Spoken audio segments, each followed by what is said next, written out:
Hi hello welcome to our channel. నేను మీ సిరి. ఈరోజు మనం చెప్పుకోబోయే కథ ఇష్టమైన సకుడ పార్ట్ 218. కథలోకి వెళ్ళే ముందు వీడియోని లైక్ చేసి హైప్ చేయడం మిస్ చేయకండి ఫ్రెండ్స్ ప్లీజ్. ఇక వచ్చేయండి. అదేం లేదు. అమ్మయ్య, ఇక ఎక్కడికి వెళ్ళకూడదన్నదే ధరణి నీరసంగా ఆమెను క్షణకాలం పాటు చూసి తల గట్టిగా వదిలించుకొని డ్రైవింగ్ మీద దృష్టి పెట్టగా అతని ఫోన్ మోగింది. వేద నుంచి ఫోన్ కాల్ వస్తుంటే అతను లిఫ్ట్ చేశాడు. గగన్, హర్ష ఎక్కడ? ఇంకా ఇంటికి రాలేదు. కనీసం నా ఫోన్ కాల్ కూడా లిఫ్ట్ చేయడం లేదు. ఆమె మాటలు ధరణికి కూడా గట్టిగా వినిపిస్తున్నాయి. వేద అంతే. ఆమె కాల్ లిఫ్ట్ చేయగానే డైరెక్ట్గా మ్యాటర్లోకి వస్తుంది. వాడు ఇంటికి బయలుదేరినట్టున్నాడు. నీకు అసలు పేషెన్సీ లేదు వేద అని గగన్ అన్నాడు. చా, నీ ఫ్రెండ్ చేసే పనికి ఎలా ఉంటుంది పేషెన్సీ? అరే, పొద్దుననగా వెళ్ళాడు. ఇక్కడ ఇంట్లో పడి ఒకటి ఉంటుందే, ఫోన్ చేద్దాం, ఇలాంటివేం లేదు అన్నది కోపంగా. పనులుంటాయి, అర్థం చేసుకోవాలి అన్నాడు గగన్. అబ్బా అవును, మరి మిమ్మల్ని అర్థం చేసుకోవాలి, మమ్మల్ని మాత్రం మీరు పట్టించుకోరు. ఫోన్ కాల్ చేయడానికి ఎంత టైం కావాలి మీకు? వేద అలా గట్టిగా అడుగుతుంటే ధరణికైతే భలే నవ్వొచ్చింది. నువ్వు వాడితో తెలుసుకో, నన్ను ఇరిటేట్ చేయకో అని అన్నాడు గగన్. అవును, నువ్వు ఇరిటేట్ అవడంలో ముందుంటావులే కానీ మీ ఆవిడ ఏం చేస్తుంది? అప్పటి వరకు అరిచిన వేద కూల్గా మారిపోవడం ధరణికి ఆశ్చర్యం కలిగించింది. పక్కనే ఉంది. ఓయ్ ధరణి, నేను ఇక్కడ వాగుతుంటే నువ్వేంటి మాట కూడా మాట్లాడవు అన్నది వేద. అంటే మీరు చాలా సీరియస్ డిస్కషన్లో ఉన్నారు కదా, నేనెందుకు ఇన్వాల్వ్ అవడం అని ఊరుకున్నాను అని ధరణి చెప్పగానే, బాబాయ్ చూసావా గగన్, నా సారథ్యంలో మీ ఆవిడ జోకులు కూడా వేస్తుంది. చూస్తూ ఉండు, 4 రోజుల్లో మీ ఆవిడ్ని మార్చేస్తా అని అంటున్న వేద మాటలకి ధరణి తల కొట్టుకోబోయి ఆగిపోయింది. అది నీ వల్ల కాదులే, గగన్ ఒకలాంటి నవ్వుతో చెప్పాడు. అంతలేదు అని, ఓయ్ ధరణి, మీ ఆయన చాలా ఎక్కువ మాట్లాడుతున్నాడు, గట్టిగా 4 తగిలించు అన్నది వేద. ఏంటి తగిలించేది? ధరణి వెటకారంగా అన్నది. వేదాన్ని మాట్లాడినా హర్ష 4 మాట్లాడగానే ఊరికే కరిగిపోతుంది అన్న విషయం ధరణికి కూడా బాగా తెలుసు.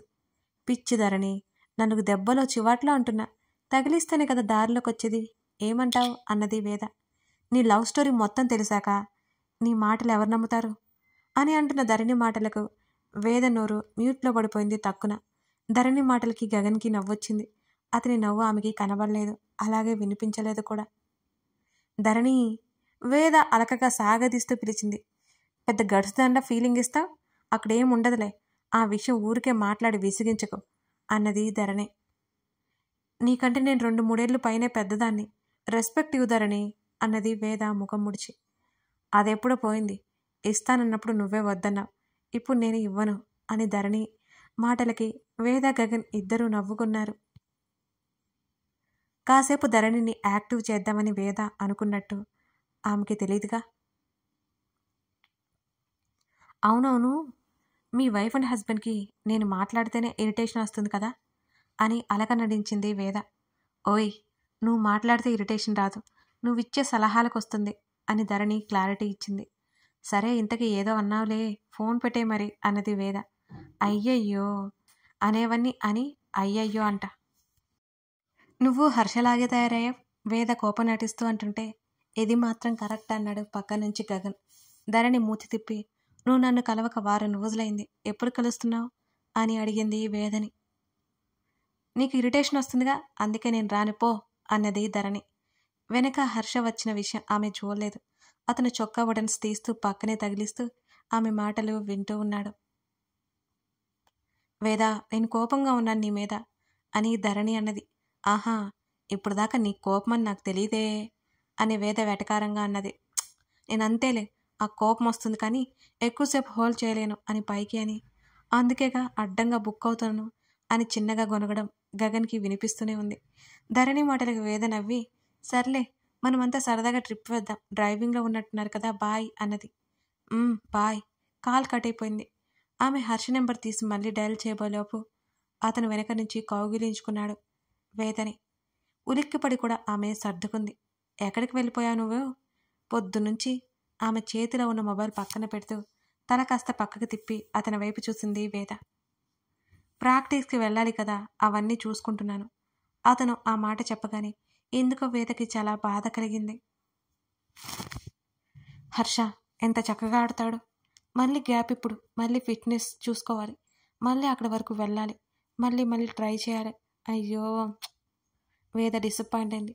ఓయ్, నువ్వు ఇలా సైలెంట్గా ఉంటే ఏం బాగాలేదు అని అన్నాడు హర్ష. 4 చివాట్లు పెడితే నీకు బాగుంటుందా అన్నది వేద నవ్వుతూ. నువ్వు తిట్టినా నాకు నచ్చుతుంది వేద. ఆమెను మరింత గట్టిగా దగ్గరకు లాక్కుంటూ హత్తుకుంటూ చెప్పాడు హర్ష. నాకు అదే పని మరి. నువ్వు ఏది లోపల పెట్టుకోలేవు, ఆ విషయం నాకు తెలుసు అంటూ ఆమె భుజాలు పట్టుకుని తన వైపుకు తిప్పుకున్నాడు. ఆశగా ఆమె పెదవుల వైపు చూస్తూ ముందుకు వెళ్ళగా అతని నోటికి చెయ్యడ్డు పెట్టింది. మర్యాదగా వెళ్ళి టీషర్ట్ వేసుకునిరా, అంకుల్ ఏదో మాట్లాడాలి అంటున్నారు అంటూ ఆమె ఆపగా ఆమె వైపు కోపంగా చూశాడు. అతని చూపులకు వేద నవ్వింది. పళ్ళు నూరుకుంటూ ఆమెని విసురుగా వదిలించుకొని వెళ్ళిపోయాడు హర్ష. ఆమె ఇంకాస్త గట్టిగా నవ్వుకుంది. ధరణి గగన్ గదిలో. ధరణి డోర్ బోల్డ్ పెట్టడానికి ప్రయత్నిస్తుంటే ఆమెకు అందట్లేదు. ఆమెకేదో గుర్తుకొచ్చి నవ్వొచ్చింది. మొదట్లో తనకది అందకపోవడంతో అతను తనని ఎంత ఆట పట్టించేవాడు. తన్ని రూమ్లోనే లాక్ చేసి ఎంత అల్లరి చేసేవాడు. ఆ జీవితం ఎంత బాగుంది. ఇప్పుడు కనీసం అతని ముఖం కూడా చూడడానికి తన వల్ల కావడం లేదు. ధరణి ఆలోచించుకుంటూ అంతలోనే తన ఆలోచనలేంటో ఎటేటో వెళ్తున్నాయని ధరణి తనకు తాను గ్రహించుకొని ఆమె కాళ్ళు కాస్త పైకి ఎత్తి లాక్ చేయడానికి ట్రై చేస్తుంటే బాల్కనీ నుంచి వచ్చిన గగన్ బయటికి వచ్చాడు. ఆమె భుజం మీద చేయి వేసి, డోర్ హ్యాండిల్ ఉంది కదా, ఎందుకు కష్టపడుతున్నావు అతను అడుగుతుంటే, అది లాక్ అవ్వదు కదా, బయట నుంచి ఓపెన్ చేస్తే వచ్చేస్తుంది, అందుకే అంది ధరణి. అలాంటప్పుడు టోటల్గా లాక్ చేయి అని చెప్పాడు. ఏమో నాకు కుదరలేదే అంటూ ఆమె వెళ్ళిపోతుంటే ఆమె చేతిని పట్టుకుని ఆపి, ఇదిగో ఇక్కడ టేబుల్ మీద కీస్ ఉన్నాయి చూడు అంటూ ఆమె చేతితో తడిమి చూపించాడు గగన్. అంది ధరణి. ఆమె ఫ్రెష్ అవడానికి అన్నట్టు వెళ్ళిపోయింది అక్కడి నుంచి. ఆమెకి 2 నెలల సర్జరీ ఉంది. ఆ విషయాల గురించి అతను డాక్టర్తో మాట్లాడుతూనే ఉన్నాడు. ఆ సర్జరీ ఫెయిల్ అవ్వకూడదు, అవ్వదు కూడా.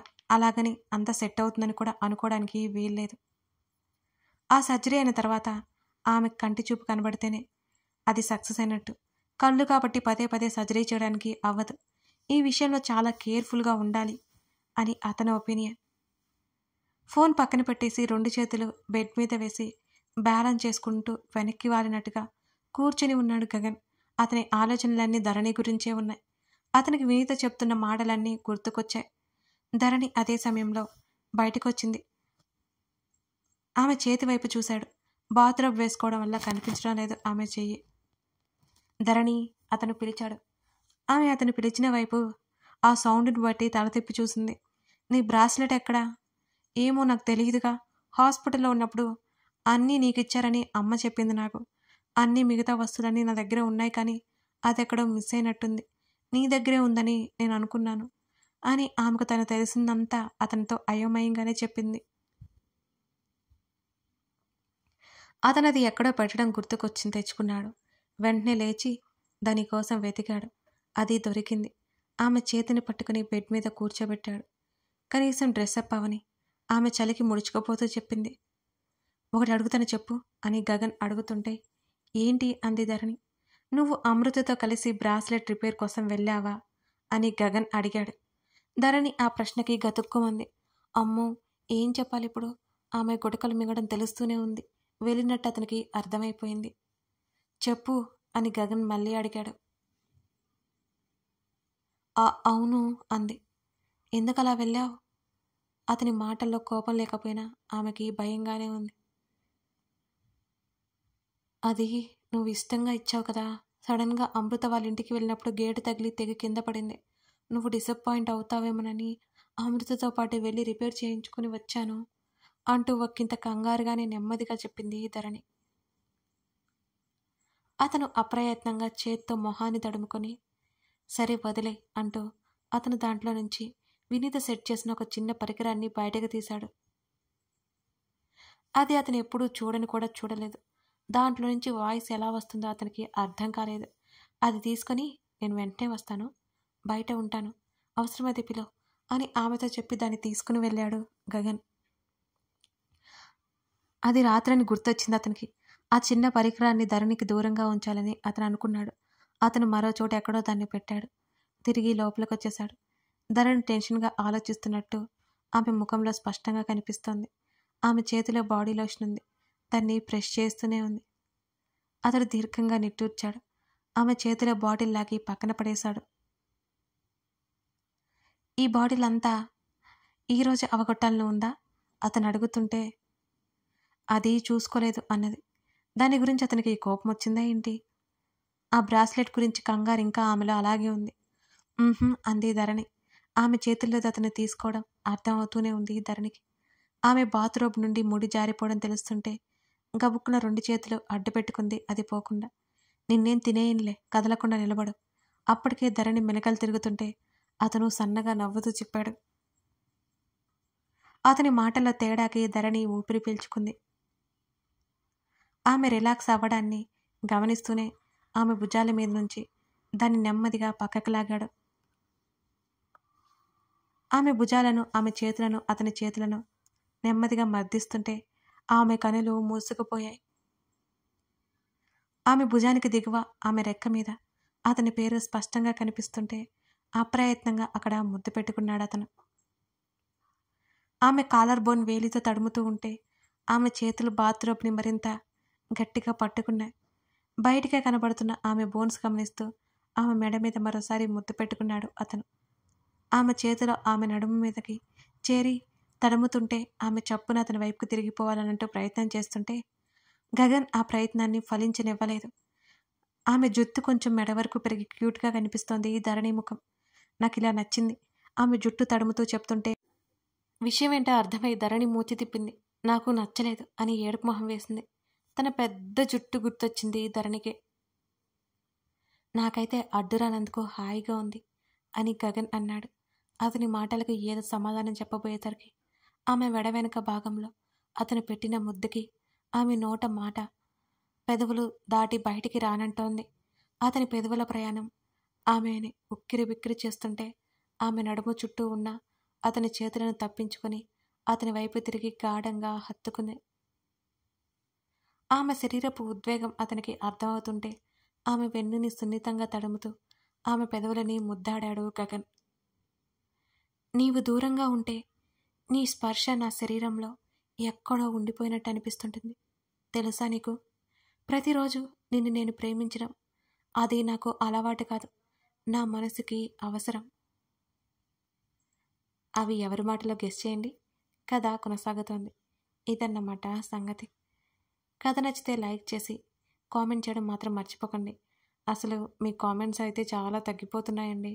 అవే కదా నాకు ఎంకరేజ్మెంట్. మిస్ చేయకుండా చేయండి, సరేనా? Thank you for watching this video.